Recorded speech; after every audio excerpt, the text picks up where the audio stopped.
Hi guys, we are Sloane and Kim Petersen with the Petersen Group at Keller Williams, and today we are talking about a topic that we hear about all the time, and that is the cost of waiting.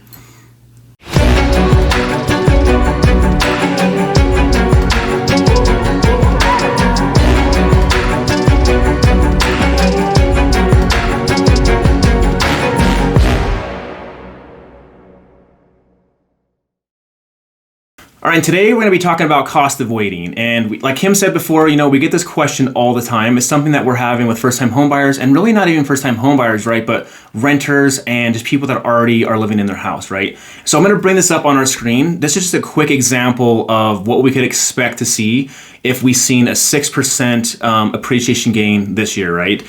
So today, if a house was worth $400,000, interest rate when I made this was at 3.1%. It's already gone up a little bit at 3.5%, and so we're going to do it off of 3.1 just for the sake of the data I have, right? So your payment, your principal and interest would put you at $1,622.66, and by quarter four, if we were to go up by that 6% range, right, we'd be at about $24,000 extra you'd pay for that same house, bringing that total up to $424,000. And we project interest rates to be at least at 3.7, right? When we first did these numbers a few weeks ago, it was at 3.1, and we've already seen a jump to that 3.5. So I think 3.7 is very realistic that we could hit by quarter four.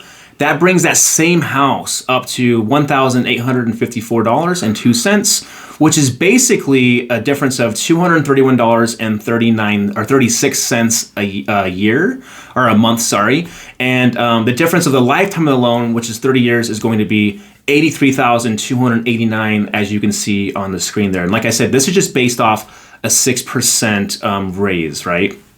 Yeah, and 6% is actually super duper minimal. That's kind of a normal standard in real estate. So that's not taking into consideration our hot real estate market. And just to clarify, when we talk about quarter one, we're talking about now, right? Kind of the January to March timeframe. And when we talk about quarter four, we're talking about October to December. So in a number of months, we're seeing home prices really increase by that amount. In fact, when we just spoke with the lead economics person at the University of Utah, they actually projected 10 to 12%, which is kind of what has been happening the last few years, right?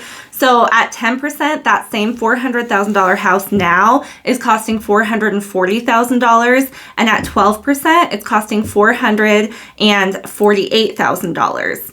Now, the real crazy thing is last year, and as you guys know, Utah is the second biggest growing state across the country. And last year, we actually saw, between 12 to 18 months, we saw actually a 28% growth in equity. Huge, guys. That is $112,000 in a matter of 18 months. Yeah, so anyone that bought a house in 2020 has seen 20%, if not more, appreciation gains. And we've never really seen that in the whole history of real estate tracking numbers at all. So yeah, and the crazy thing is like, I can't save that amount of money. I don't think most people that I know can save that amount of money in 12 or even 18 months.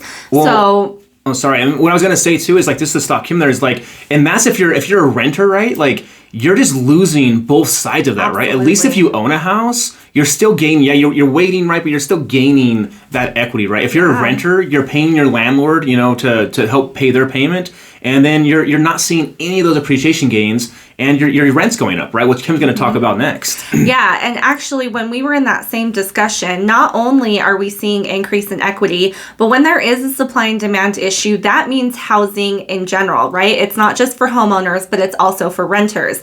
And we know that rents have been going up the past couple of years. If you've been renting, you've seen it. But this year, they're projecting a 15% increase.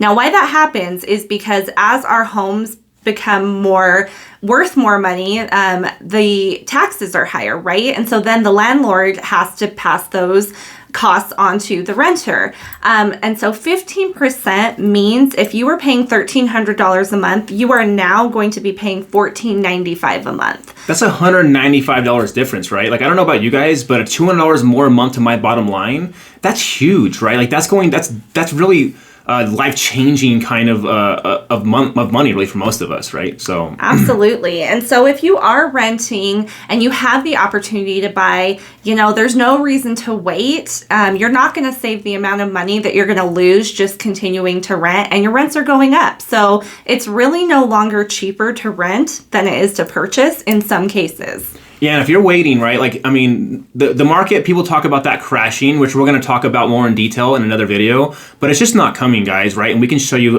stat after stat that just shows that's not going to happen. And we would love to sit down with any of you, to show you those stats and what that's looking like. Because at the bottom line, right, we care about all of our friends and family and even strangers that we meet. We're here to help you guys build wealth. That's something that, the Petersen Group really specializes in. It's just really coming as a consultant, letting you see all of your options, and then really letting you make that informed decision. So you're not just looking at, these headlines that are saying doom and gloom, right? Because that's how they're selling stories. It's just not accurate, especially here in the West Coast and Utah, especially. And we get that 10 to 12% isn't sustainable. We fully agree with you. We're not saying it's always going to be this crazy. However, there's no crash coming. When they talk about a leveling out, they're talking about that 6%, which, as we first showed you, that's still $24,000 of difference. That's $24,000 you're gaining that you're waiting for the market to go down. So definitely, and those interest rates are climbing, right? That's how the government fights inflation. For those of you that don't know that, is the inflation comes because the market's too hot, right? People are buying things at an alarming rate, whether that be goods, whether that be houses.